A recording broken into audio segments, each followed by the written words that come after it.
Welcome to your daily dose of theological German. We are on sentence number 8 in the article entitled, Where Does God Dwell? Before we start translating today, I just want to draw your attention to this here. We do have some abbreviations in today's translation.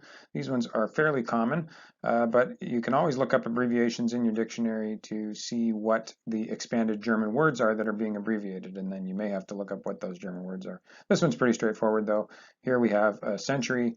The V is for vor, before, and Christi, Christ, and so what you're dealing with is standard dating terminology. We're going to be reading about something in the 10th century before Christ. So let's go ahead and start translating this sentence.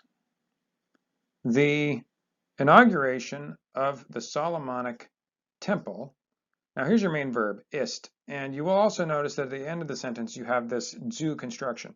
If you look up the zu construction in your grammar in April Wilson, that's in chapter 20, you'll see that the zu construction is used in cases where you've got a kind of clause fragment that needs to be completed, like a thought of some kind that needs a further verbal idea in order to finish some sense that's being expressed by the main verb in the sentence. And it's used in cases where that preceding verb is not a modal. So when you have a modal, those always have to be complemented, and those are complemented with a straight infinitive. Here you have to use the preposition zu because ist is not a modal, and you can use these with many other verbs which are not modals, but they still, because of the context, need some kind of complement or completion, and so that's what the zu construction is doing.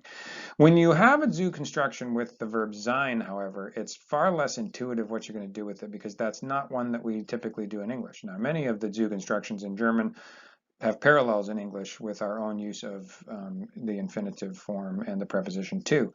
But it's not at all intuitive with sein. And if you read again in April Wilson in section 20.9, she kind of talks about this, and she points out that to sort these out, if you have ist with a zu construction, the best thing to do is to translate that zu construction in the passive voice, and then your sentence will basically make the kind of sense that it should. So in this case, you're going to say, the inauguration of the Temple of Solomon is to be dated historically in the middle of the 10th century BC.